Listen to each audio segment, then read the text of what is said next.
আপোনালোকক ইমান দিনে আমি দিখৌৰ এটা পাৰৰ দৃশ্যাংশ দেখুৱাই আছিলোঁ। এতিয়া দিখৌৰ আনটো পাৰে অৰ্থাৎ নাজিৰা দিশে কি অৱস্থা হৈ আছে, গেলেকীত কি অৱস্থা হৈ আছে, তাৰো কিছু দৃশ্যাংশ দেখুৱাবলৈ আজি আহিছোঁ। গেলেকী অঞ্চলটো এইকেইদিন আমি সোমাব পৰা নাছিলোঁ, যথেষ্ট পানী আছিল আৰু সেই ভিতৰলৈকে আমি যাব পৰা নাছিলোঁ। পথৰ ওপৰত আমাৰ গাড়ী নাযায়, যথেষ্ট পৰিমাণৰ পলস। ইতিমধ্যে কালি এই পলসখিনি চফা কৰাত আজি আমি গেলেকীৰ দিশেৰে কিছু সোমাবলৈ চেষ্টা কৰিছোঁ। এই মুহূৰ্তত আমি ৰজাপুলত উপস্থিত আছোঁ। ৰজাপুলৰ এখন ঘৰৰ তেওঁলোকে চাফ চিকুণ কৰি আছে। আমি এই অঞ্চলটোৰ কি বিভীষিকাময় পৰিস্থিতি হৈছিল, কেনেধৰণে তেওঁলোকে মোকাবিলা কৰিছিল, এই কথাবিলাক কিছু জানিবৰ বাবে আমি তেখেতসকলৰ ওচৰলৈ আহিছোঁ। আচলতে ছবিবিলাকেই কথা কয় ইয়াত, আৰু নতুনকৈ বৰ্ণনা কৰিব লগা নাই। এইখন চোতালখনৰ এইটো ৰ'দ নাই, কিন্তু এইটো টিভি তেওঁলোকৰ পলসত পোত খাই আছিল, উলিয়াই থৈছে। সেইখন বিচনা, সেয়া তুলি, ইয়াত তেওঁলোকৰ ট্ৰাংক, গাৰু, তেওঁলোকৰ চিলিং ফেনৰ পৰা আৰম্ভ কৰি সকলো সামগ্ৰী আজি চোতালত। তেওঁলোকৰ এইসমূহ চোফা চাওক, সম্পূৰ্ণৰূপে পলসৰে নষ্ট কৰি পেলাইছে প্ৰতিপদ সামগ্ৰী। আচলতে এই প্ৰশ্ন এতিয়া এইটোৱেই, পানী শুকাল, কিন্তু আচলতে তেওঁলোকৰ যি চকুলো, সেই চকুলো কেতিয়া শুকাব? যিখন ঘৰত আজি পলসে পোত খাই আছে, ঘৰত ইতিমধ্যে প্ৰতিজন লোক এতিয়া পলস চফা কৰাত ব্যস্ত। পানী ওলাই গ'ল, কিন্তু এটা বিভীষিকাময় পৰিৱেশ, এটা পৰিস্থিতি, আৰু যথেষ্ট গেলা পানী, গেলা পলসে ইয়াত সোমোৱাৰ বাবে ইতিমধ্যে তেওঁলোকৰ সম্পূৰ্ণ ঘৰখনৰ প্ৰতিপদ সামগ্ৰী নষ্ট হৈছে। আমি ভিতৰলৈ যাবলৈ কিছু চেষ্টা কৰিম, ভিতৰৰ দৃশ্য দেখুৱাম। এই ঘৰখনত ইমান পানী হৈছিল, যি কাৰণত ঘৰখনৰ ভিতৰত থকা চিলিং ফেনৰ বাহিৰে কোনো বস্তুৱেই তেওঁলোকে বচাব নোৱাৰিলে। চিলিং ফেন কেইখন বাচিছে, আৰু বাকী এতিয়াও পলস। এয়া চাওক, তেওঁলোকে কাঠেৰে কেনেদৰে পলস চফা কৰিছে তাৰ কিছু দৃশ্যাংশ মই আপোনালোকক দেখুৱাম। ঘৰৰ ভিতৰৰ পৰা পলসসমূহ উলিয়াই আছে। চাওক, ধান চপোৱাক যি আচলতে ধান চপাবলৈ তেওঁলোকে এখন ব্যৱহাৰ কৰে, ৰয়না, আৰু সেইখনে এতিয়া পলস চফা কৰিছে। কেনেদৰে পলস সিঁচিছে, পথাৰত পানী সিঁচাৰ দৰে এতিয়া ঘৰৰ ভিতৰৰ পৰা পলস সিঁচিব লগা হৈছে। মই এই মুহূৰ্তত দেখুৱাইছোঁ, এয়া ঘৰৰ ভিতৰৰ দৃশ্য। আপোনালোকে চাওক, এয়া হ'ল বন্যাত্মৰ দুৰ্দশা। ঘৰৰ ভিতৰত পানী সিঁচাৰ দৰে এনেদৰে তেওঁলোকে পলস সিঁচিছে, ইটো কোঠাৰ পৰা সিটো কোঠালৈ। এটা কোঠাৰ পৰা তেওঁলোকে পলস টানি আন এটা কোঠালৈ আনিছে, তাৰ পৰা তেওঁলোকে এনেদৰে বিভিন্ন সামগ্ৰী লৈ পলসসমূহ এতিয়া উলিয়াব লগা হৈছে। আৰু এই পলসসমূহ যদি শুকাই যোৱাৰ আগতেই যদি উলিয়াই দিয়া নাযায়, তেতিয়াহ'লে এই পলসসমূহে পিছত চফা কৰিব পৰা নাযাব। সেইকাৰণে তেওঁলোকে এনেধৰণে পলসসমূহ চফা কৰিছে এই মুহূৰ্তত। আৰু প্ৰতিটো কোঠাৰ ভিতৰলৈ আৰুতো যাব পৰা অৱস্থাই নাই, পিছফাললৈ ইমানেই বেয়া অৱস্থা। আৰু এইসকল লোকে এতিয়া মাথো ৰিলিফ দিছে, ৰিলিফ তেওঁলোকে পাইছে। দাদা, ৰিলিফ পাইছেনে আপোনালোকে? ৰিলিফ পোৱা হৈছে, ৰিলিফ পাইছোঁ। কি কি দিছে ৰিলিফত? এইবোৰ চাউল, দাইল, আলু, পিঁয়াজ, তেল, নিমখ, কাপোৰ কানি ইত্যাদি সকলোখিনি দিছে বাৰু। ক'ত বনাইছে ক'ত আপোনালোকে? এতিয়া আমি গেছতে বনাইছোঁ। গেছটো বাহিৰলৈ উলিয়াই লৈ ব্যৱহাৰ কৰিছোঁ। গেছটো বাহিৰলৈ উলিয়াই লৈ ব্যৱহাৰ কৰি তাতে বনাইছোঁ।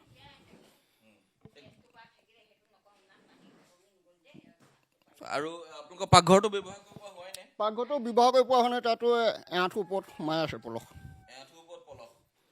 এতিয়া আমি মুঠতে বাহিৰৰ ৰুমকেইটা অলপ চাফা কৰি মানুহকেইটা থাকিব পৰা কৰি লৈছোঁ। ভিতৰলৈ লাহে লাহে গৈ থাকিম আৰু কেইদিন লাগে। আৰু এই ৰজাপুৰ অঞ্চলৰ এনেকুৱা ধৰণৰ এটা, আচলতে তেওঁলোকৰ এই অঞ্চলটো বিশেষভাৱে খুব সুন্দৰ ধান খেতি হয়, সকলোৰে খেতিৰ ওপৰত নিৰ্ভৰ কৰে, আৰু নিৰ্ভৰ কৰি তেওঁলোক চলে, আৰু কৃষিজীৱী পৰিয়াল সকলো। কিন্তু এতিয়া প্ৰশ্ন হয় যে তেওঁলোকৰ বাৰু ৰিলিফ কেইটা পালে, কিন্তু এই ৰিলিফ কেইটা পালেই জানো তেওঁলোকৰ ঘৰখন চলিব? ৰিলিফ কেইটা পালেই জানো তেওঁলোকৰ সেয়া ৰিলিফৰ পানী মই দেখুৱাইছোঁ, কোনোৱে আহি পানী দিছে, কোনোৱে চাউল দিছে, এইসমূহ ৰিলিফৰ সামগ্ৰী তেওঁলোকে ৰিলিফ পাইছোঁ বুলি কৈছে, মই দেখুৱাইছোঁ। এইসমূহ ৰিলিফৰ সামগ্ৰী, আটা, দালি, চাউল, চেনি, বিস্কুট, য'ত বিভিন্ন ধৰণৰ সামগ্ৰী তেওঁলোকক দিছে, পানীৰ বটল যথেষ্ট দিছে। কিন্তু এতিয়া এই ঘৰসমূহ ঘৰ কেতিয়া হ'ব? এই ঘৰসমূহ তেওঁলোকে সজাই তুলিবলৈ তেওঁলোকে ওৰে জীৱন লাগি এটি ঘৰ যেনে তেনে উলিয়াইছিল। কিন্তু সেই ঘৰটো আজিৰ তাৰিখত আৰু ঘৰ হৈ থকা নাই। সেই ঘৰটোৰ সন্মুখৰ এইখিনি বাৰু পকা আছিল এডোপলৈ ৰক্ষা, কিন্তু পিছফালে যিখিনি কেঁচা আছিল পাকঘৰটো অন্যান্য সেই অংশটো এতিয়া অতিকে বেয়া অৱস্থা। এই অঞ্চলটোত যথেষ্ট পানী হৈছিল আৰু লগতে পলস হৈছিল, অকল পানীয়েই নহয়, আৰু পলসসমূহে যিসমূহ কেঁচা বেৰ আছিল সেই কেঁচা বেৰসমূহ এক প্ৰকাৰ ধ্বংস কৰি পেলালে। এতিয়া মাথো চৌদিশে প্ৰতিখন ঘৰত দেখা পোৱা যায় চকুলো। প্ৰতিগৰাকী মানুহ, প্ৰতিগৰাকী লোক ব্যস্ত হৈ আছে ইয়াত নিজৰ ঘৰখন চফা কৰাত, নিজৰ ঘৰৰ সামগ্ৰী কেইপদ চাই চকুলো টুকাত। সকলো লোক এতিয়া এনেধৰণে থাকিব লগা হৈছে। প্ৰতিপদ সামগ্ৰী দেখিলেই চকুলো ওলায়। এক অত্যন্ত দুখ লগা এটা পৰিৱেশ, যি বুজাব শব্দৰে আচলতে নোৱাৰি, যিবিলাক কথা কৈ আচলতে শেষ কৰিব নোৱাৰি। কিমান লোকচান হৈছে তাৰ কোনো হিচাপ নাই। এখন ঘৰত থকা প্ৰতিপদ সামগ্ৰীয়ে যদি নষ্ট হয়, এতিয়া ওৰে জীৱনটো তেওঁলোকে এই গোটেই সামগ্ৰীসমূহ পুনৰ তেওঁলোকে তেনে সামগ্ৰী ক্ৰয় কৰি এখন ঘৰ সাজিবৰ বাবে তেওঁলোকক এই গোটেই সামগ্ৰীসমূহ আকৌ প্ৰয়োজন হ'ব। প্ৰতিপদ সামগ্ৰী তেওঁলোকে এনেদৰে ক্ৰয় কৰিব লাগিব। প্ৰতিপদ সামগ্ৰী ক্ৰয় কৰিবলৈ কিমান ধনৰ প্ৰয়োজন হ'ব, কিমান আচলতে মানসিকভাৱে তেওঁলোকে কিমান যুঁজ এখন আগবঢ়াব লাগিব। অবৰ্ণনীয় পৰিৱেশ। আমি দিশৰ সিটো পাৰৰ পৰিৱেশখিনি দেখুৱাইছোঁ, এই পাৰেও ঠিক একেধৰণৰ এটা পৰিৱেশ হয়। যেনেধৰণে চন্তক বিহুবৰৰ নিচিনা সেই যি ডিভাষ্টেশ্যনটো ইয়াত নাই, সেই ধ্বংস ইয়াত এনেধৰণৰ খুব ঘৰ উটুৱাই লৈ যোৱা বা এনেধৰণৰ হোৱা নাই। কিন্তু যিসমূহ ঘৰ আছিল সেই ঘৰসমূহো দেখোন আজিৰ তাৰিখত ঘৰ হৈ নাথাকিল। আইতা, কি নাম আপোনাৰ? এনেকুৱা এনেকুৱা এনেকুৱা অঁ আপোনালোকৰ ঘৰত কি তাৰিখে পানী সোমাইছিল? সেইটো প্ৰায় কি তাৰিখে হৈছিল জানো পায়? কি বাৰ?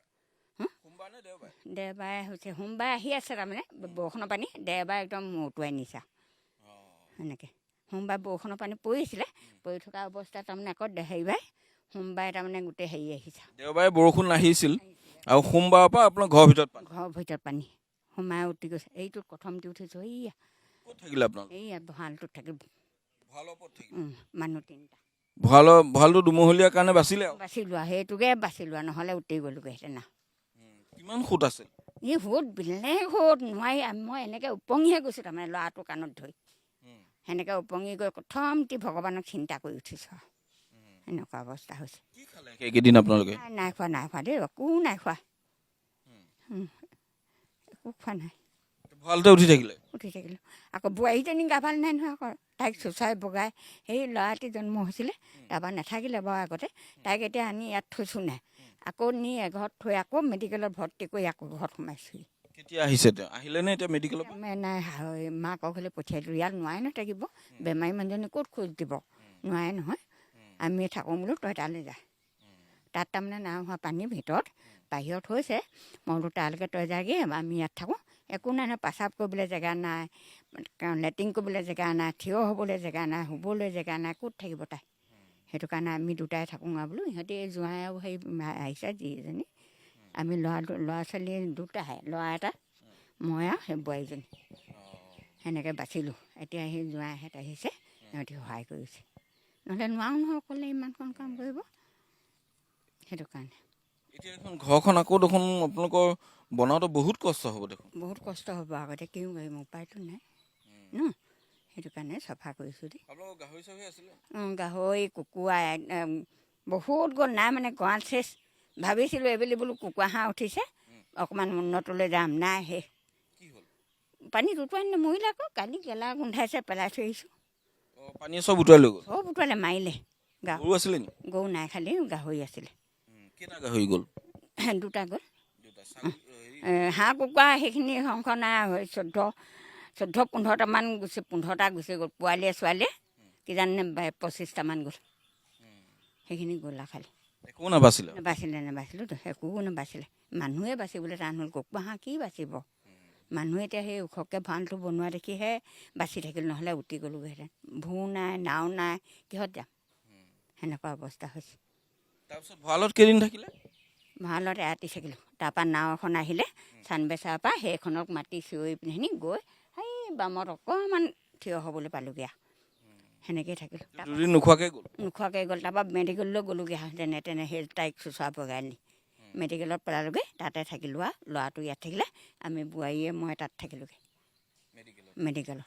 মেডিকেল এয়া হেৰিয়া লিগি তাত থাকিলোঁ। থাকি পিনি মই তাইক সেইফালে পঠিয়াই দিলোঁ আৰু সদায়তো মেডিকেলত থাকিবলৈ নিদিয়ে নহয় আৰু ট্ৰিটমেণ্ট কৰিলে আৰু পঠিয়াই দিলে। তাৰপৰা মই ঘৰলৈ আহিলোঁ, তাইক হেৰি ঘৰলৈ পঠিয়াই দিলোঁ। সেনেকৈ জীৱনটো ধান কৰি আছোঁ আৰু। এয়া বন্যাত্মৰ দুৰ্দশা, তেওঁলোকৰ মনৰ দুখবোৰ তেওঁলোকে কেনেদৰে কাক ক'ব, কোনে শুনিব। ইয়াত দেখোন সকলোৰে একেই দশা।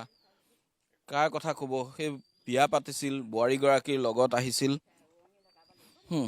যিগৰাকী বোৱাৰী, সেই বোৱাৰীগৰাকীৰ লগত অহা এইখিনি যৌতুকত অহা চোফা, যিগৰাকী বোৱাৰীৰ কথা কৈছে সেই বোৱাৰীগৰাকীৰ যৌতুকত অহা সামগ্ৰী এইবোৰ চাওক। বোৱাৰীগৰাকী এই মুহূৰ্তত নাই, কিন্তু তেওঁ যৌতুকত অহা সামগ্ৰী, কোনো সামগ্ৰী ইয়াত নাবাছিল। সকলো সামগ্ৰী নষ্ট হ'ল। তেওঁলোকৰ ঘৰৰ আলনা, তেওঁলোকৰ ঘৰৰ চোফা, তেওঁলোকৰ ঘৰৰ ডাইনিং, তেওঁলোকৰ ঘৰৰ ৱাশ্বিং মেচিন, ফ্ৰিজ, একো বস্তুৱেই সেই বোৱাৰীগৰাকীৰ লগত অহা একো বস্তু বচাব নোৱাৰিলে। মানুহকেইজন যেনে তেনে গৈ সেই মোৰ পিছফালে থকা ভঁৰালটো আপোনালোকে দেখা পাইছে, সেই ভঁৰালৰ জখলাটো দি সেই ভঁৰালটোলৈ উঠি এই ভঁৰালত ধান থোৱা যিটো স্থান, সেই তাতে গৈ তেওঁলোক দুদিনকৈ কটাব লগা হৈছে। এয়া হ'ল অৱস্থা। মোতকৈ ইয়াত ভঁৰালটো কিমান ওখ চাওক। সেই ভঁৰালটোত পানী কিমানলৈকে হৈছিলে? ভঁৰালৰ পানী এবিটামান আছিলে, এবিটামান আছিলে। সেইখিনি ভঁৰালে চেচে আৰু ডুবি গ'লোঁ। ধানো আছে, মানুহ আছোঁ, আৰু সেইখিনি ডুবিবই আৰু গাধৈখন তিতাৰ লগে লগে। সেইখিনিকে বচালে আৰু এবিটা আছিল অকল। এবিটা মানে এবেগেট তেওঁলোকে এবিটা বুলি কয়। এবিটা মানে এবেগেট পানী তেওঁলোকৰ বাচিলে। সেই ভঁৰালটোলৈ এবেগেট আছিল, সেই গাধৈলৈকে যদি এবেগেট থাকে, কিমান হ'ব পানী এই অঞ্চলটোত, সেয়া আপোনালোকে অনুমান কৰিব পাৰিছে। এয়াই হ'ল আচলতে এই গেলেকী অঞ্চলৰ বানৰ যি ভয়াৱহতাৰ কিছু দৃশ্যাংশ মই এই মুহূৰ্তত দেখুৱালোঁ। তেওঁলোক কেনেধৰণে জীৱনত কেতিয়াও নোপোৱা এটা বিপদৰ সন্মুখীন হ'ল, কেনেদৰে জীৱনত অভিজ্ঞতা নোহোৱা, যি জীৱনত নাৱত উঠি নোপোৱা মানুহ এতিয়া বানত ককবকাই থাকিব লগা এটা পৰিৱেশ ইয়াত সৃষ্টি হৈছিল।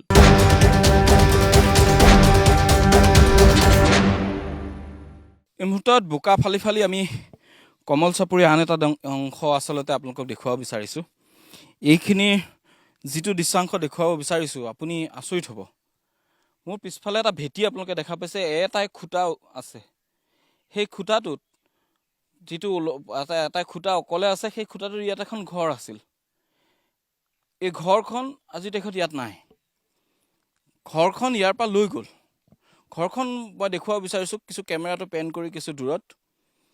এইখন ঘৰ, টিঙৰ ঘৰ দেখা পাইছে, তাত গৈ এই ঘৰখন ওলমি আছে। সেই কেইজোপামান তামোল গছ, কেইটামান পকা খুঁটাই অন্ততঃ সেই ঘৰটো ৰাখিলে। সেইখিনি টিংপাত কেছ এটা বাচিলে। ইয়াৰ সমান্তৰালকৈ যদি মোৰ সোঁফালে আন এটা ভেটি আপোনালোকে দেখা পাব, মোৰ সোঁফালে যিটো ভেটি আছে, সেই ভেটিটোৰ এখন ঘৰ আছিল। সেই ঘৰখনো আজিৰ তাৰিখত ইয়াত নাই। সেই ঘৰখন যদি আমি কেমেৰাটো আৰু অলপ পেন কৰি সিফালে দেখাওঁ, কিমান দূৰলৈ লৈ গ'ল সেয়া আপোনালোকে চাওক। আমি জুম কৰি দূৰৈত আপোনালোকক দেখুৱাম। এয়া সেই ঘৰখন তালৈ লৈ গ'ল, ইমান দূৰলৈকে অন্ততঃ ঘৰখন নি তাত তেওঁলোক লগাই দিলে। ইয়াত এতিয়া পলস, এয়া দিখৌৰ পলসৰ বাবে ইয়াত এইখিনিত কিছু পৰিমাণে পলস কম। আমি খোজকাঢ়ি আহিব পৰা এটা অৱস্থাত আছে। দূৰলৈতো সেইটো নাই। এই গাঁওসমূহ এতিয়া মৰি খালী। ইয়াত মানুহ দুনো নাই, কোনো মানুহ ইয়াত নাই। এইখন হ'ল কমল চাপৰিত এতিয়া কোনো মানুহ ঘৰত থাকিব পৰা পৰিৱেশ এটাত নাই। কিছু সময় পূৰ্বে এজন লোকক লগ পালোঁ। তেওঁ ঘৰখন এৰি তেওঁ ইতিমধ্যে পৰিয়াল লৈ হোটেলত আছেগৈ। তেওঁ ইয়াত থাকিব পৰা পৰিৱেশ এটা নাই। হোমষ্টে এটা লৈছে, হোমষ্টেত থাকিছে। তাতে খানা পিনা বনাই তাতে তেওঁলোকে খাদ্যৰ যা যোগাৰ কৰি চলি আছে। দিনত ঘৰলৈ আহিছে, ঘৰখন চফা কৰিছে। ঘৰখন চফা কৰি তেওঁ আকৌ ইয়াৰ পৰা ওলাই গৈছে। ইয়াৰ দুৰ্দশা। ঘৰত তেওঁলোকে 10জনমান শ্ৰমিক লগাইছে যে ঘৰখন চাফা কৰিবলৈ। এনেকুৱা এটা পৰিৱেশ, পলসে গোটেই এফালৰ পৰা পুতি শেষ কৰি পেলালে। এই সমস্যাসমূহ, এই যিসমূহ সমস্যা আপোনালোকৰ সন্মুখত মই দেখুৱাইছোঁ, এই যি আৰ্তজন, যি বন্যাৰ্তজনৰ যিখিনি সমস্যা, এই সমস্যাবিলাকৰ সমাধান আজিৰ তাৰিখত একো নাই। সমাধান নাই। তেওঁলোকৰ ঘৰত যেনেকৈ ব্যৱহাৰ কৰা উপযোগ্য সামগ্ৰী নাই, এতিয়া তেওঁলোকে মাথো উচুপি থকাৰ বাদে তেওঁলোকৰ একো উপায় নাই। ঘৰখন ব্যৱহাৰ কৰিব নোৱাৰি, ভেটিটো ব্যৱহাৰ কৰিব নোৱাৰি, ঘৰত থকা সামগ্ৰী ব্যৱহাৰ কৰিব নোৱাৰি, তেওঁলোকৰ গাঁৱলৈ যাব নোৱাৰি, তেওঁলোকে এসাঁজ ভাত বনাই আজিৰ তাৰিখত খাব নোৱাৰে। কোনো ধৰণৰ কোনো ফালে তেওঁলোকৰ হাতৰ সন্মুখত কোনো ৰাস্তা নাই আজিৰ তাৰিখত। তেওঁলোকে কোনো পথেৰে কোনো ৰাস্তাৰে তেওঁলোকে নিজৰ ঘৰখনেই কেনেকৈ সাজিব তাক লৈ উৱাদিহ নাই। পৰিয়ালটো কেতিয়া ঘৰলৈ ঘূৰাই আনিব পাৰিব তাৰো কোনো উত্তৰ তেওঁলোকৰ ওচৰত নাই। কেনেধৰণে তেওঁলোকে পৰৱৰ্তী সময়ত জীৱন জীৱিকা চলাই নিব তাৰো কোনো উত্তৰ নাই।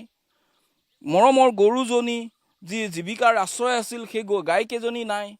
যিকেইটা গাহৰি পুহিছিল গাহৰিকেইটা নাই। যিকেইজনী আচলতে হাঁহ কুকুৰা পুহিছিল সেইকেইজনীও নদীয়ে উটুৱাই লৈ গ'ল। মুঠতে সৰ্বদিশত তেওঁলোক আজিৰ তাৰিখত দিশহাৰা। কেইটামান ৰিলিফৰ চাউল, কেইজনমান লোকৰ সহৃদয়তা, কেইজনমান লোকৰ মৰম আৱেগত এতিয়া তেওঁলোক জীয়াই থাকিব লগা হৈছে। তেওঁলোকৰ ভৰিৰ তলৰ মাটিখন আজিৰ তাৰিখত এক প্ৰকাৰ হেৰাই গৈছে।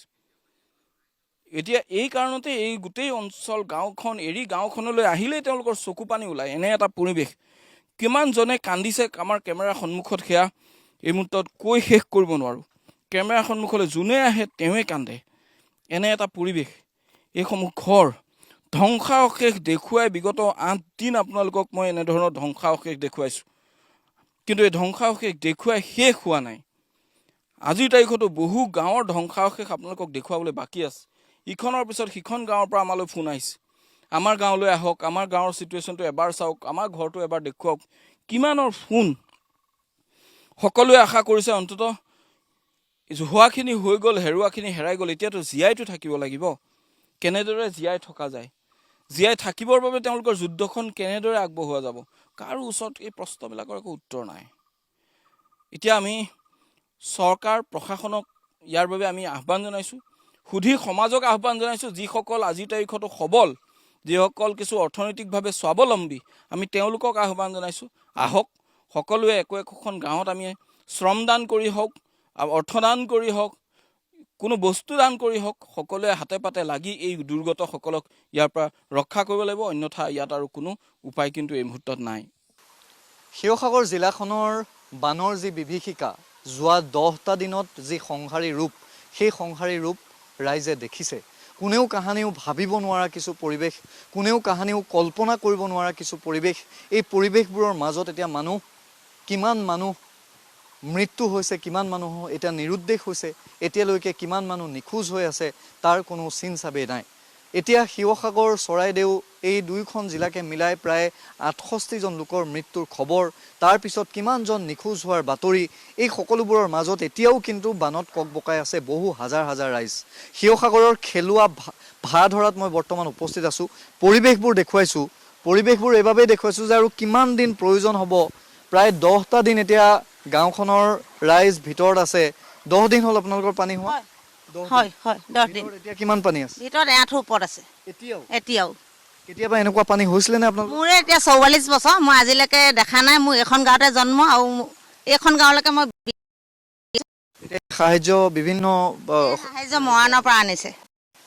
তেওঁলোকলৈ বহুত ধন্যবাদ, আমাক যে অকণমান সহায়ৰ হাত আগবঢ়োৱাৰ বাবে। কোনোবা আহিছে নে ইয়ালৈ খবৰ লৈছে? আহিছে, না অহা বুলি নকওঁ, আহিছে।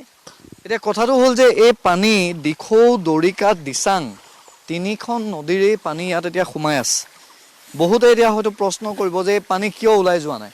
এতিয়া এইটো এটা বৰ ডাঙৰ কথা যে কিয় পানী ওলাই যোৱা নাই। ইয়াৰ মূলতেই হৈছে যে 4 লেনযুক্ত যি ৰাষ্ট্ৰীয় ঘাইপথ, সেই 4 লেনযুক্ত ৰাষ্ট্ৰীয় ঘাইপথটো কোনো ধৰণৰ পৰিকল্পনা, কোনো ধৰণৰ বিজ্ঞানসন্মত যি পৰিকল্পনা, সেই পৰিকল্পনাৰ নোহোৱাকৈ যেন তাত নিৰ্মাণ কৰিলে, সেই কথাটো প্ৰতীয়মান হৈছে। কাৰণ এই পানীখিনি ওলাই যাব পৰাকৈ ৰাষ্ট্ৰীয় ঘাইপথৰ সিপাৰলৈ দিখৌ বা দৰিকাত পৰিবলৈ কোনো ধৰণৰ যিমান দূৰ তেওঁলোকে ব্যৱস্থা ৰাখিব লাগিছিল সিমান ব্যৱস্থা নাই। এটা কণমানিক মই দেখুৱাইছোঁ, হাতত ৰিলিফটো লৈ, হাতত এটা সাহায্যৰ টোপোলা লৈ তেওঁ আগবাঢ়ি আহিছে।